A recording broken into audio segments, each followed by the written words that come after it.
Reunir, restaurar, conservar, rescatar del olvido, preservar la gran historia y las costumbres más cotidianas. Detrás de cada colección hay una sensibilidad especial, sentido del deber, constancia y un mar de anécdotas e historias dignas de escuchar. Bienvenidos a Todo Colección, el podcast de los muy ilustres coleccionistas. Catarsis, liberación, rebeldía, sentido de pertenencia.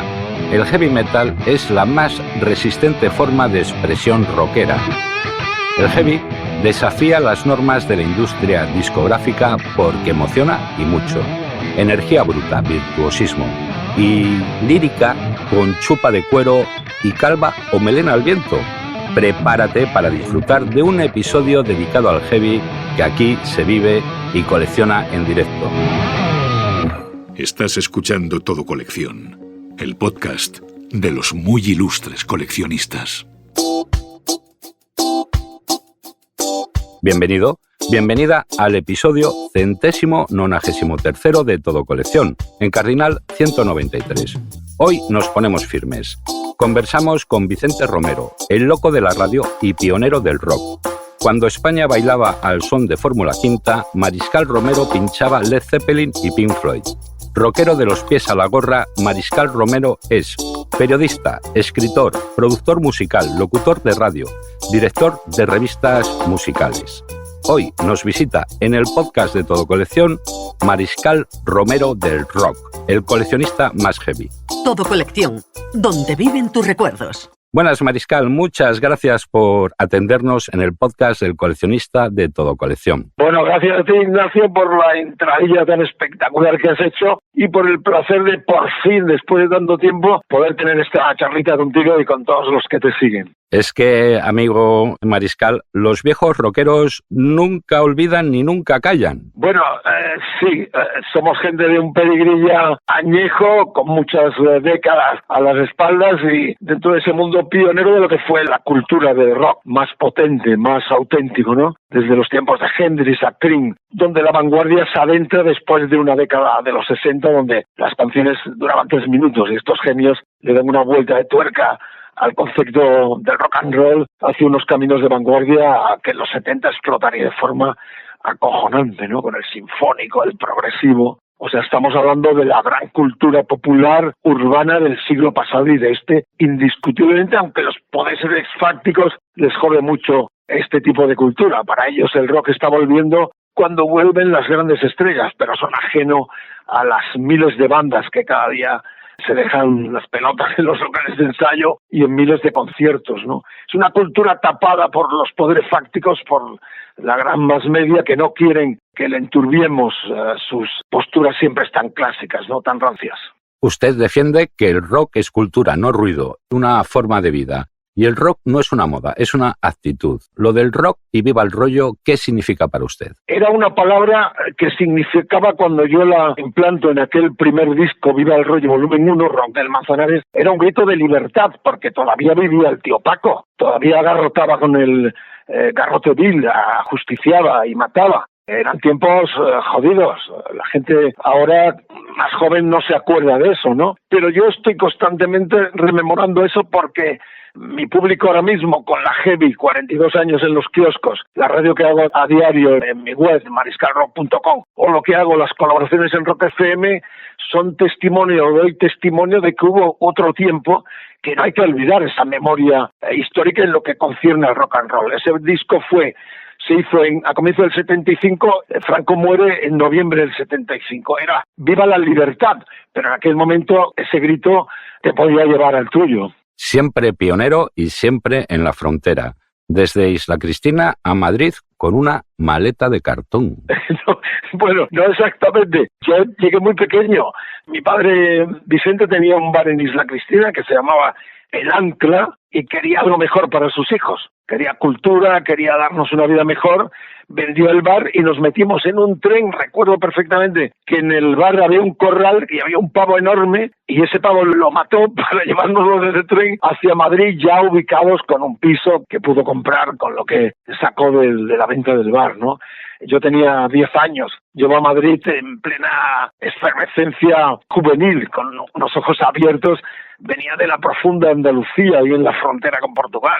Y fue una forma de suerte, sobre todo mi madre. Mi madre fue la que obligó a mi padre a que nos viniéramos a Madrid. Era una mujer que veía la cultura a través del cine, todos los días iba al cine porque los porteros del cine eran muy borrachines, se iban al bar de mi padre y podíamos entrar gratis, no solo a las películas, sino también a las célebres compañías que rulaban por Andalucía, primordialmente con Antonio Machín, con Juanita Reina, todas aquellas diosas del folclore español. Y de hecho en el bar de mi padre algunos cantaores flamencos, el Cojo de Huelva por ejemplo, o sea que mi influencia es taurina y flamenca.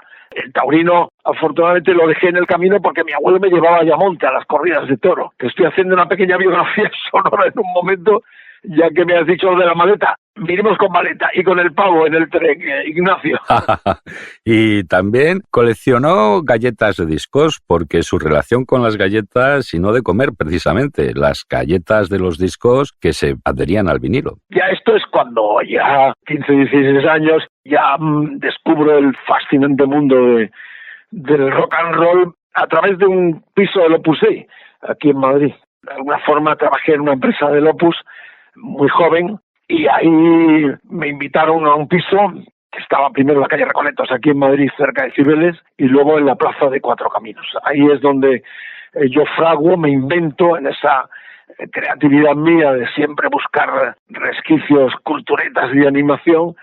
Creo lo que se llamó la tabla redonda del disco, que cada semana poníamos 25 pelas cada uno, comprábamos unos singles y hacíamos una mesa redonda del disco. Que esto es lo que me lleva al primer programa de radio. Por casualidades de la vida, conocí al director de la entonces Radio Centro aquí en Madrid, y lo que era una tertulia musical semanal en este piso del Opus se convirtió en un primer programa de radio semanal, que fue la tabla redonda del disco. Antes de que nos diga que no es coleccionista, tenemos que advertir que usted tiene una buena cosecha de galardones. Ignacio, la labor del francotirador, que soy yo, nunca he estado en plantilla.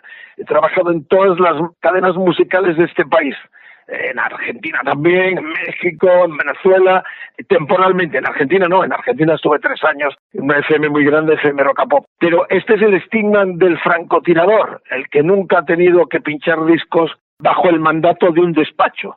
O sea, por ese aro no he pasado nunca. Y eso lo que trae consigo es que he estado en todas partes, pero nunca sumiso a ninguna empresa, lo cual eso tiene un problema también, y la gente de mi palo lo sabe perfectamente. El último premio que me dieron fue la gente de arte, que fue el mejor reconocimiento, los managers y productores españoles, que es una cosa totalmente independiente de gente que sabe mi historia como pionero en todos los aspectos, desde aquellas noches rojas que recuerdo perfectamente en Málaga, en la Plaza de Toros, y tengo una de las mejores anécdotas que luego te cuento si quieres. Hombre, es que es estupendo. Pero usted tira más para el rock duro y, por cierto, los amantes del metal suelen ser gente muy bondadosa y pacífica. Lo de las etiquetas es una cuestión muy relativa. Esto ha sido más las compañías de discos las que a lo largo del tiempo se han encargado de ir acuñando etiquetas para vender más discos. El rock es el rock. El rock es una cultura urbana impresionante y convocante, la más convocante. Es la única palestra donde puedes decir lo que quieras desde un escenario, sin que te censuren. Los acuñamientos ya han venido progresivo, sinfónico, pero rock es rock en el sentido puro de virtuoso, de gente talentosa, de creadores, que no tiene nada que ver con lo superfluo del pop. El pop es una pompa de jabón que se pierde y van saliendo más pompas. El heavy, el concepto de rock con mayúsculas, es una cultura que se asienta en grandes discos. Ahí es donde yo entro como coleccionista, entre comillas, porque no soy coleccionista. Lo que sí, desde 1968 guardo una enorme colección de vinilos que las compañías ya me entregaban en plan promocional, aparte de los que yo he comprado. Tengo una colección incalculable, porque tengo varios sitios repartida, y de eso se nutre. Los que me siguen en Rock FM, en el Decálogo de Mariscal, verán que siempre en cada programa muestro, a través de los teasers de imágenes, mis vinilos. No he ido a comprarlos, son vinilos originales, muchos de ellos con las hojas promocionales, que como muy bien sabes tú, y los grandes coleccionistas es los que más valor tienen. Y sobre todo los discos españoles, porque en los 70, en los 60 finales y en los 70, aquí las letras, por ejemplo, se traducían al español. Con lo cual había muchos errores también, las censuras del célebre Sticky Fingers de los Rolling Stones, o el de Who, el Junés. La portada, sí. Esto tiene un valor, los japoneses se mueren y pagan dinerales por estos discos. Ahí sí entro, lo cual yo no he vendido nunca discos, soy una pieza deseada por los grandes coleccionistas, porque me consta que somos algunos disjockeys de aquella jornada que cuando palmemos llegarán ante estos vendedores de discos o coleccionistas que la propia funeraria. Bueno, esperemos que no, o cuanto más tarde mejor. Pero, por cierto, don Vicente, un punto, decía, de los discos promocionales, que son muy buscados, sigue pinchando en plato como debe ser canónicamente. Ignacio, lo del usted, vamos a dejarlo para leyendas más veteranas. Somos colegas, llevamos 2 años intercambiando los mensajes. Permíteme que nos tuteemos, Ignacio, que esto del usted me suena. Yo vendo revistas para un público muy juvenil, hago radio para un público juvenil, a pesar de la distancia de la edad, pero me siento mejor en el tuteo. Claro, o sea, esto es parte del valor que tiene lo que yo sigo mostrando a la gente. Por eso me ficharon, por eso sigo vendiendo una revista mensual que tiene 42 años ya en todos los kioscos de España y Latinoamérica, y estoy a diario de 5 a 6 de la tarde en la web mía, en el mariscalrock.com, donde hago un show de 5 a 6 de la tarde. Me consta. Es que el ustedeo va por respeto y por admiración. Vicente, quería preguntar que qué le parece que los amantes de la música heavy de media tengan más cociente intelectual. Bueno, tenía ahora mismo en la mesa un libro, La literatura en el heavy metal, de Marcos Axán Gómez, de los que me llegan habitualmente. Hay un concepto clarísimo, grandes obras desde Pink Floyd a los Who, Tommy, los Rolling Stones. Hay una dosis enorme de literatura, o sea, hay una mezcla entre la gran literatura y el gran rock que está ahí, está en la calle. Lo que pasa es que la gente del rock se acuerda solo cuando hay algún tipo de bronca, pero esto tiene una carga impresionante, de una riqueza. O sea, para mí no hay mayor satisfacción que sentarme una tarde de domingo a escuchar en vinilo con tocadiscos mis discos originales. Conozco de mis discos hasta dónde está la friturilla, Ignacio. Si eres coleccionista sabes muy bien, yo sé en el Highway to Hell de ACDC dónde está la friturilla. O en el Escalera al Cielo del Led Zeppelin dónde va a estar el crack de pinchar tanto el disco, de sentarte una tarde, esas portadas dobles, leyendo la literatura, cómo se grabó, quiénes lo grabaron, quiénes colaboraron. Porque además es como, me imagino yo, los escritores, ¿no?, que tienen esas bibliotecas tan enormes, ¿no? Vas saltando y dices, ¿dónde estaba este teclista que colaboró en este tema con los Yes en el año 72? Y vas a buscarle y tiene discos. Y en ese disco colabora otro. Yo me puedo pasar horas interminables saltando como aquel libro del varón rampante, ¿no? Italo Calvino. El varón que saltaba entre algo y de Calvino, ¿no? Puedo pasarme un día entero saltando de disco en disco como el varón rampante iba de árbol en árbol, la célebre obra de Calvino, ¿no? Y no nos vamos a ir por las ramas. Vicente, baladas heavy, las más tiernacas, ¿cómo se explica que sean las más sensibles y líricas? Bueno, porque es lo que decimos, la gente se fija solo en la estética, que es parte un poco también de lo que la gente de la ropa, la gente del disco, hay un comercio ahí que interesa y que se explota. Fíjate, ahora ves a las grandes modelos con camiseta de los Ramones, de Zeppelin. Esto se ha fusionado en esta cultura que de pronto resulta simpática, pero no es ese el lugar del rock potente, del rock duro, del heavy, llámale como quieras, del progresivo. Su lugar es esa marginalidad de estar en el sitio que tiene que estar. Yo cuando los grupos se quejan de que no les dan bola en las televisiones, digo, esto es rock and roll, tío, haz unas canciones facilongas, vístete de pintamona y a suerte y métete a la televisión, pero esto es una cultura, esto es como la gran literatura. O sea, Borges, tristemente, mucha gente piensa que son unas almendras californianas y es Jorge Luis Borges, el tipo más genial, que tiene una obra inconmensurable como poeta, como cuentista, porque nunca escribió una novela. Pero hay gente que no conoce la obra de Jorge Luis Borges o tantos escritores latinoamericanos y mundiales. Estamos en un estamento cultural marginal, entre comillas, pero que este año, como muchos años, va a llenar estadios con Metallica, con ACDC, con los Rolling Stones el día 2 de mayo, nueva gira en Estados Unidos, que voy a Nueva Orleans al concierto. Los que están ajenos son los otros, no nosotros. O sea, no va a salir nunca en El Hormiguero, ni va a salir en toda esa basura que nos da el poder para anestesiar a las masas o a los corderos, pero está aquí, está 2 estadios llenos, ya que podían ser 4 en Sevilla para ACDC, Metallica, no digamos. Está. El problema es de la gente que come mierda y no quiere comer caviar, que está ahí. Mencionas a Borges, el Aleph, el principio de todo, y aquí va la pregunta. ¿El primer disco, los primeros discos que compraste o te regalaron? El Twist and Shout de los Beatles fue el primer disco que compré. El Twist and Shout de los Beatles. Una versión de ese clásico que los transformó. O sea, ahí está el gran grito generacional mamando del rock and roll de los negros americanos.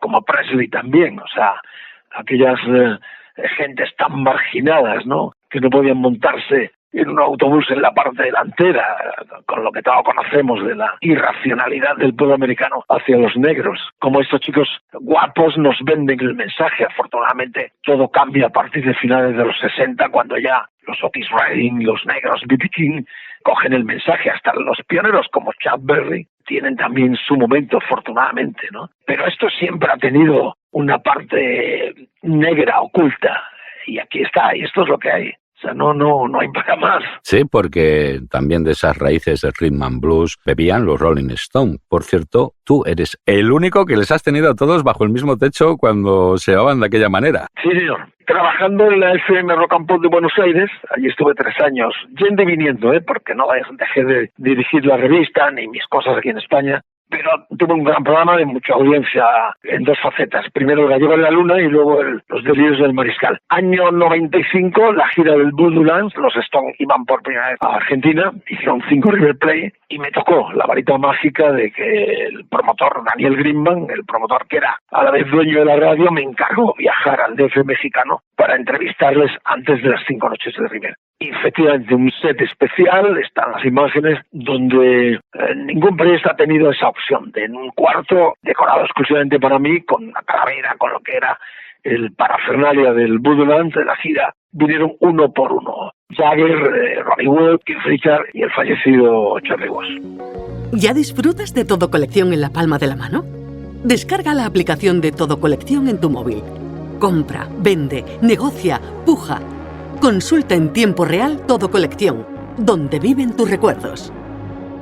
Aprovecho para enviar un fuerte abrazo con buena onda para los oyentes de Iberoamérica y también los hispanoyentes que escuchan el podcast de Todo Colección. Mariscal, el misterio de los directos en Argentina, ¿cómo se explica eso? Bueno, porque es gente muy culta. Es un país que tristemente no sale de la tragedia intelectual de una clase política corrupta desde el comienzo, pero no se merecen los políticos. Es un país que haya visitado Buenos Aires, esa calle corriente con las librerías abiertas de madrugada, todo el glamour de una ciudad y una cultura que nos ha traído pues a tantos intelectuales, médicos.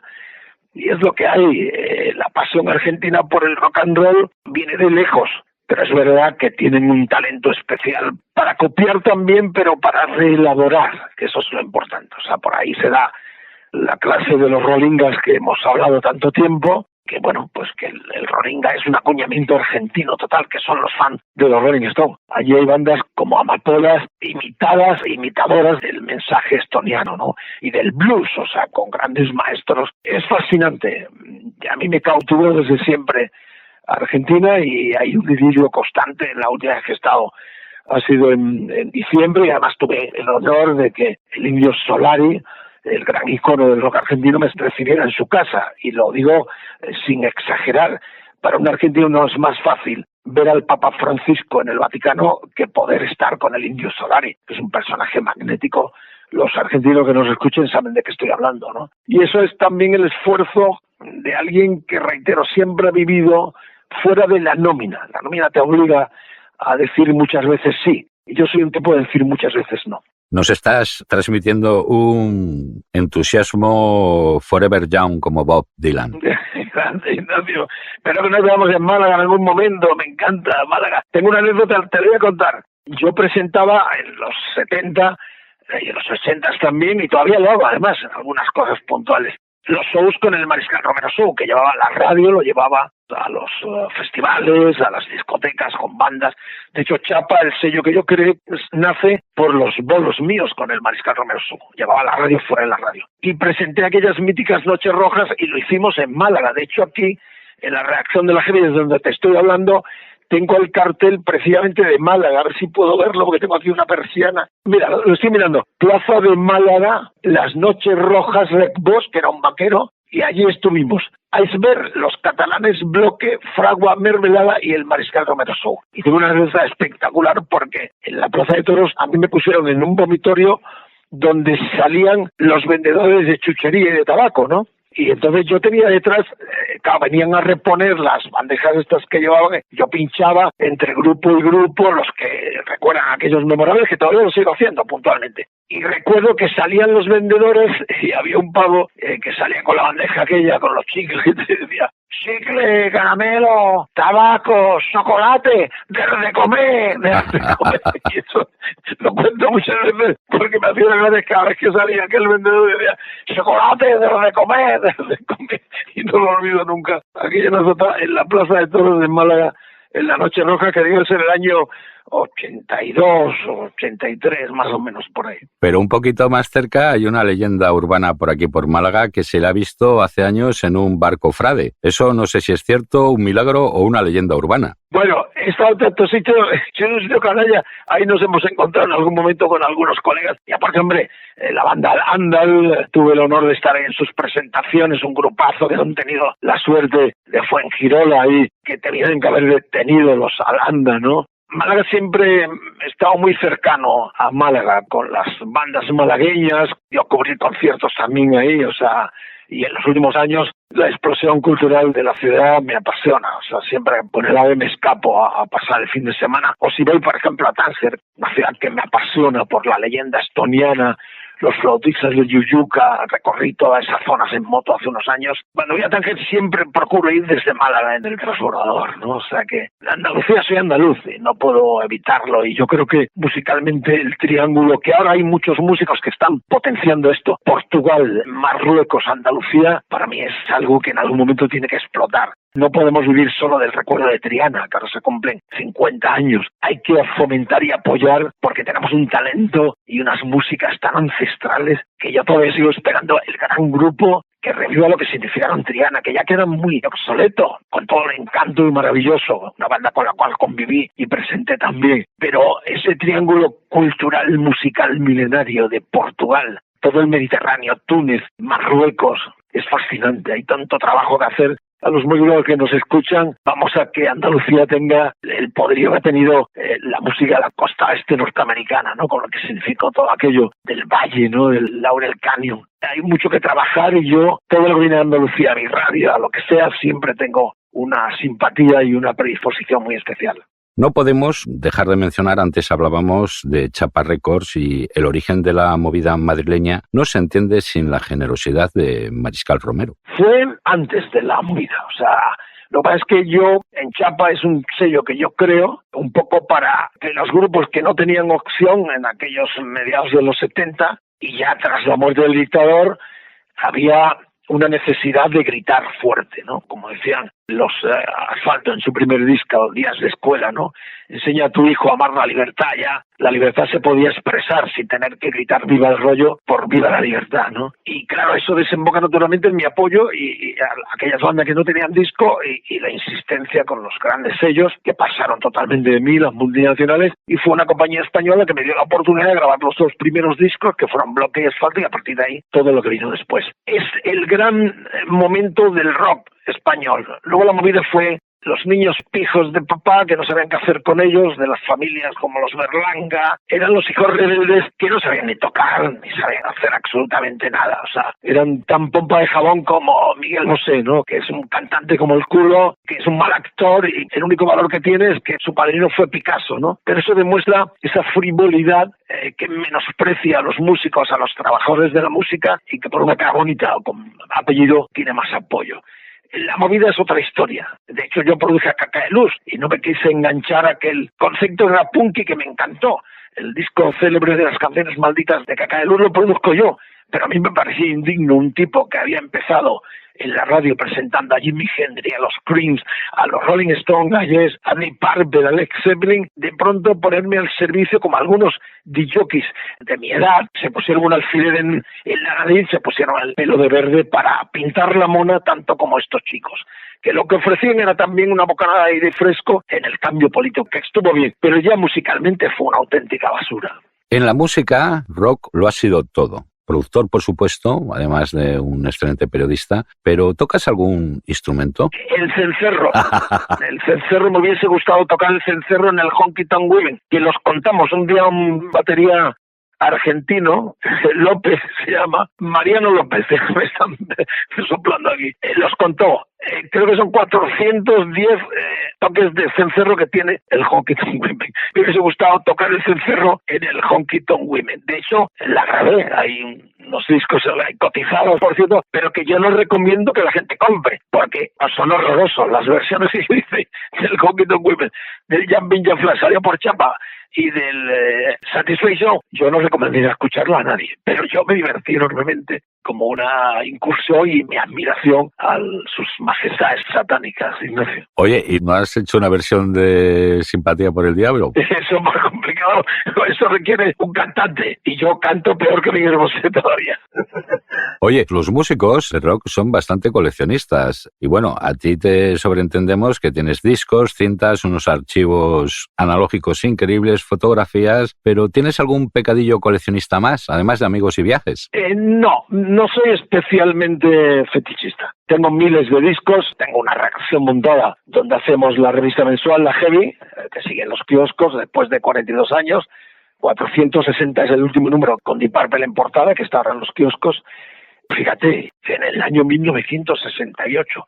Y no he tirado casi nada. Lo que me falta es que me lo han quitado o se han perdido, ¿sabes qué te digo? Pero sí, es impresionante. De hecho, tengo una casita de campo aquí en Valdemorillo, cerca de Madrid, donde guardo muchos discos, mucho material, casetes de bandas promocionales. Es lo que te contaba antes, estos cuervos, cariñosamente hablando, que se dedican al coleccionismo o a las ferias de disco. Yo estoy en el número 1 de los que están deseando meterle mano a mi colección y constantemente me ofrecen cosas, porque tengo rarezas de discos Panes de Galiz, el primero de Stone, los originales, que vale mucho dinero y que la gente está... Y reitero, sobre todo, guardo los promocionales, que es los más cotizados. Muchos todavía con las hojas promocionales célebres que se hacían, y ya sabes, o sea, los coleccionistas de esto, pero no soy especialmente, no los tengo un desorden brutal, pero como no paro, como sigo en activo, mi asignatura pendiente es ordenar todo lo que tengo, Ignacio. De hecho, estoy buscando un historiador de estos, un archivero. En este momento, si me escucha alguien que se dedique al archivo o haya hecho la carrera, yo estoy buscando a alguien que me ponga en orden, pues desde pases de los conciertos, desde entradas, desde fotografía, desde programas de gira, desde discos, desde casete. Estoy buscando un historiador, uno de estos que se dedican, se llaman archiveros, ¿no? Es una carrera. Sí, ahora es biblioteconomía y hacemos el llamado porque debe ser un archivo increíble. Pago porque me ponga en orden todo lo que tengo, además en 4 lugares diferentes donde se acumulan. A veces yo mismo me asombro, de pronto me encuentro en un programa de la gira de los Stones del 76, cuando estuvieron en España. O sea, digo, pero esto, madre mía. El seguir en primera línea te lleva a esto. Lamentablemente en mi entorno familiar, mis hijos ni nadie ha tenido esa curiosidad. Y es una pena, porque es un material, no solo el valor económico que lo tiene, pero también el sentimental y el histórico, porque vuelvo a lo mismo. Empecé en el año 1968, ya yo tenía mi primer programa de radio, el Musicolandia, que sigo haciendo en mi radio en mariscalrock.com, con lo cual te imaginas, y nunca he vendido, nunca he traficado con esto, lo sabe muy bien toda la gente, que me han llamado para decir, oye, véndeme, que sé que tienes esto. No, o sea que es un mare magnum, así que el llamamiento te lo agradezco, Ignacio. Sí, lo destacaremos y luego nos dices que no eres coleccionista. Atiende, hablando también de tiempos remotos y a ver si la documentación no me falla, porque Lou Reed hizo un concierto en Barcelona que fue muy bien, pero en cambio en Madrid allí aquello fue un desastre. Campo del Moscardó, sí. Exacto, cuenta la leyenda urbana que el público asaltó el escenario y muchas de las bandas rockeras madrileñas se proveyeron de buenos instrumentos. ¿Eso es cierto? No, eso no es cierto, porque hubo mucho palo, todavía estaban los grises, eso es una tontería. Yo fui, ya era un personaje, yo ya tenía programas de radio, era complicado estar allí porque la gente te recriminaba a ti como si tú fueras el promotor del concierto, o tú fueras del stand de Lou Reed. Bueno, perfectamente, ¿qué pasa? Joder, esto es un robo. ¿Qué quieres que diga? Yo venía aquí como espectador como tú, y yo me borré directamente, o sea, porque además hubo palos, recuerdo que las porras pasaban muy cerca.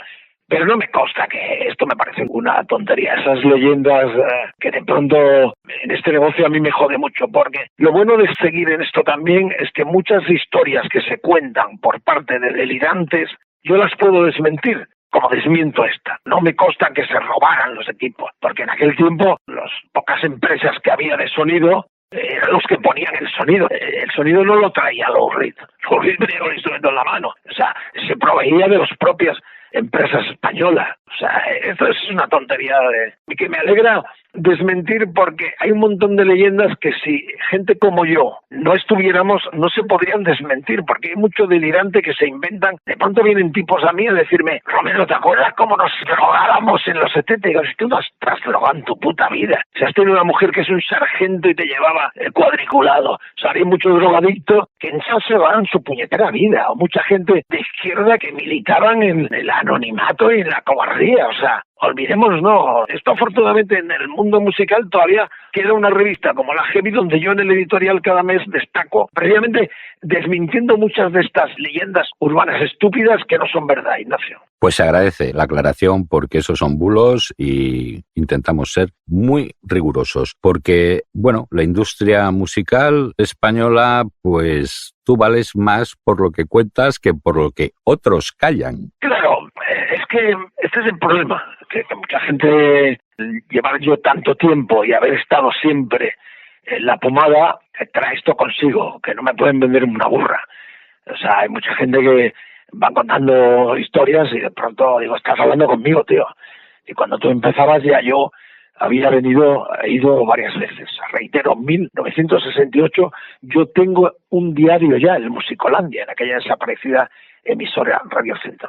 Y lo he visto todo. Y la SER me quiso fichar para los 40 criminales y dije que no. Y me quisieron llevar a muchos lugares en los cuales no quise ir porque querían que pusiera los discos que se marcaban en el despacho. Y eso no quita para que yo haya estado en Onda Cero haciendo aquel matinal Romero Show en 100 emisoras, que esté ahora en Rock FM, donde también pongo lo que quiero, o haya hecho grandes programas en cadena. Pero siempre bajo el signo de que yo la música la pongo yo, no me la mandan en un despacho. Y esta es la realidad. El poderío de las compañías de disco es sobrevivido, es un milagro. Por eso dicen los de los premios, los tipos como yo no se dan premio. Premios se fraguan en los despachos, en los intereses de las compañías. Y el caso del premio Ondas, que decía, es tan estúpido en este país que el premio de la radio lo da una cadena de radio. Esto solo pasa aquí. Es como si los premios de Hollywood, de los Oscars, lo diera la Paramount, una productora. Solo le van a dar los premios a los pesebreros, a los que están, o algún regalito especial, pero el tipo que cuñó lo de los 40 criminales, ¿cómo le van a dar el premio Onda, Ignacio? Bueno, pues porque son los tiempos de la inteligencia artificial y mira que está regado por muchas fuentes, por lo que vemos, inequívocas. Hay que ir al papel. Y, por cierto, papel, revistas, discos, libros y fotos tuyas de mozo seductor con tipín y rizos están en Todo Colección. Advertimos, ahí es la fuente. Y paquetero. Y allí todos lucíamos paquete, Ignacio. Había pantalones de campana enormes. Hay mucho material, sí. Yo soy poco de mirar. No estoy en ese juego. Sinceramente no miro mucho. Me hacen muchas proposiciones, pero no miro mucho cómo está el mercado, cómo va, cómo viene y tal. Pero me consta, porque a veces llaman aquí a la redacción también para que firme algún vinilo de aquellos, el célebre vinilo aquel del Super 45 de Chapa, donde aparecía yo meando en una pared. La lengua del Rolling Stone, que es muy cotizado también. De vez en cuando, aquí en esta radio nuestra, en la radio del mariscalrock.com, vienen cada día, pues hacemos programas en directo, 3 tramos de vivo, y vienen muchos grupos jóvenes, gente que de pronto el padre tiene el disco en casa y me dice, Juan, mi padre tenía desde el zumo de radio tuyo, o el Black Feeling, o los singles que sacaste, y me los traen para firmarlo y todo eso, que es importante, ¿no? Y luego tienen más valores, ¿verdad?, ¿no?, cuando firmas este material. Y una de las cosas que siempre digo a mis amigos es que me gustaría parar para reordenar todo lo que estábamos hablando y también de alguna forma para asomarme a Todo Colección y cotillear, porque es fascinante, ¿no?, el ver cómo se cotizan mis discos o los discos que produjes en chapa, ¿no?, aquellas ediciones de Tequila en Japón o de Barón Rojo también, que tengo cosas, esas rarezas las tengo yo solo, el single de Tequila en Japón, en rarezas que sinceramente me gustaría tener tiempo para disfrutarlas, ¿no?, de ese legado que tengo tan rico. Oye, Vicente, seguimos con la peluquería. Los conciertos en directo que te han puesto los pelos de punta. Stomp, sobre todo Stomp, ACC, Zeppelin y todo. Es que he visto tanto, es que he visto todo, menos a Hendrix y Janis Joplin. Me parece que lo he visto todo. O sea, que he entrevistado a la mayoría. Tengo una postal ahí, que no sé si has visto dónde estoy, con Keith Richards. Una postal promocional de estas que hacemos para los chicos cuando vamos a los conciertos y a los espectáculos firmar, donde en la contra estoy con B.B. King, con Chuck Berry y con Angus Young y con Keith Richards. ¿Qué más se puede pedir, joder? Esa es la Biblia. Mancos, estabas con los mancos. Claro, lo he entrevistado. Pues aquí, si eres por Madrid, te invito a que veas el pequeño museo que tenemos aquí, donde estoy desde ACC, desde Chuck Berry, David Coverdale, Steven Tyler, Ginger Baker, Jimmy Page. O sea, ¿qué más se puede pedir? ¿Cuánto vale? Sigue la cotización de tus tesoros con Orientaprecios, la mayor base de datos para aproximarte a la tasación de lo que compras, vendes o subastas. Orientaprecios de Todo Colección. Llega el momento del minuto de oro, que es la reflexión para los amantes del heavy, de la música rock. Todo tuyo. El rock siempre está, reitero, que las grandes plataformas que le dan mucha basura a la gente, como todos sabemos, lo ignoren. Solo dicen, vuelve el heavy, vuelve el metal. Solo cuando regresan Metallica, CDC o Pearl Jam. Siempre está, esto siempre está. O sea, lo que pasa es que tenemos que luchar contra el adocenamiento. Esta es la realidad. Hay que luchar contra el adocenamiento. Seguir leyendo buena literatura, escuchando buenos discos. Eso es lo que interesa. A veces yo me encuentro viejos colegas que de pronto dicen, pero los Stones siguen todavía. Sí, señor, siguen. Y el día 2 de mayo arrancan nueva gira por Estados Unidos con 80 tacos, defendiendo un legado cultural impresionante. Esa es la realidad.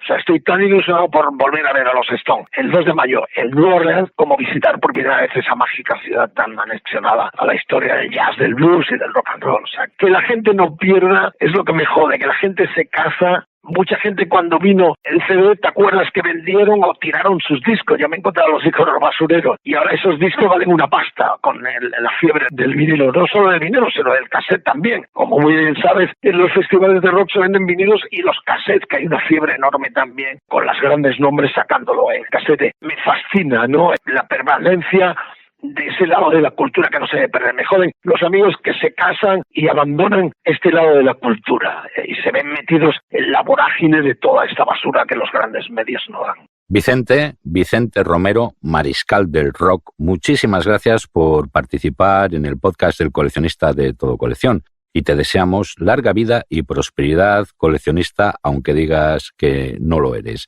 Muchísimas gracias y hasta siempre, amigo. Larga vida a Todo Colección, a ti, y quedamos emplazados en Málaga o en Madrid. Abrazos, besos y muchos besos, amigos. Hasta la próxima. Adiós. Estás escuchando Todo Colección, el podcast de los muy ilustres coleccionistas.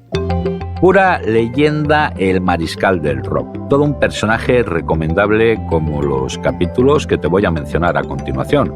Por si acabas de descubrir nuestro programa podcast, toma nota. Javi Vela, guitarrista de Seguridad Social, nos habla de su pasión por los Madelmanes y las guitarras Gibson en el capítulo 130, toda una masterclass de guitarras. Jorge Ilegal, de Los Ilegales, También compartió su fijación con los soldaditos de plomo y teorías de cuerdas en el capítulo 93 de Todo Colección.